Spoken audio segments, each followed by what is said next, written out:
আসসালামু আলাইকুম সবাইকে। আবারও রান্নার নতুন একটি ভিডিও।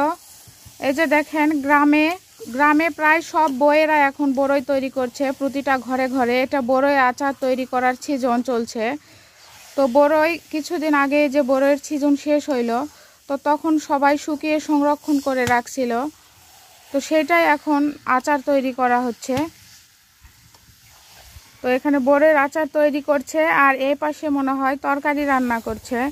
তো একসঙ্গে দুইটাই হচ্ছে, মাটির চুলার রান্না। তো মাটির চুলার সব রান্নাই স্বাস্থ্যকর এবং মজার হয়। বড়াম্মা, আপনার ভাত রান্না শেষ? বাবা, আরেক না হলে শেষ। ভাত রান্না শেষ, এখন এইটুক হইলে শেষ হবে। তো এই পাশে কি দিছেন? এই আচার, আর এই পাশে কি তরকারি বাবা? পুরপুরি। দেখি, একটু দেখি। এই যে মিষ্টি কুমড়া পুরপুরি, মানে গ্রামের ভাষায় পুরপুরি বলে। এই যে এটা আবার বেরি দিয়ে ঝাঁকিয়ে দিচ্ছে, দেখেন।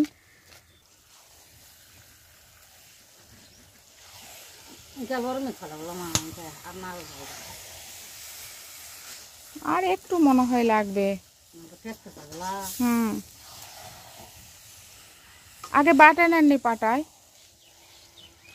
পাটায় বাটে নেননি?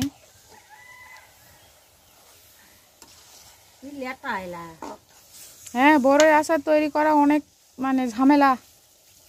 সেদ্ধ করার পর আবার বাটে নেওয়া লাগে পাটায়, অনেক ঝামেলা।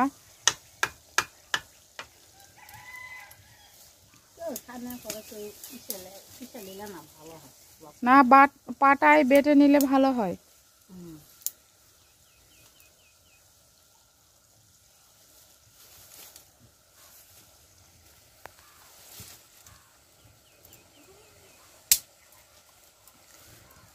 গ্রামের মানুষের খাবার দেখেন, সব নিজেদের ক্ষেতের। এই যে বড়ই আচার করছে, এটাও নিজেদের গাছের।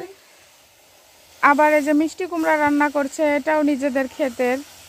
তো গ্রামে মোটামুটি 7 দিন বাজার না করলেও চলতে পারবে গ্রামের মানুষেরা।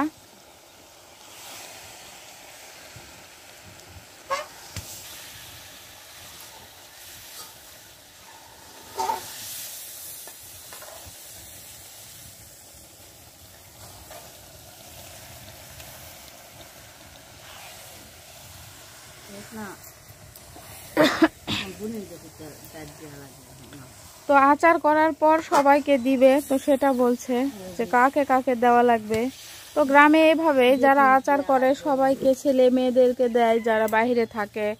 আবার কেউ মানে বোন বা ভাইয়ের ছেলে মেয়েদেরকে দেয়। তো এভাবে যারা আচার করে তারা একা খায় না, দিয়েই খায় সবাইকে। তো আচার হয়েছে না বড়ম্মা? হয় বাবা, হয়েছে। তো ভিডিওটা আমি এখানে শেষ করছি। সবাই ভালো থাকবেন। আল্লাহ হাফেজ।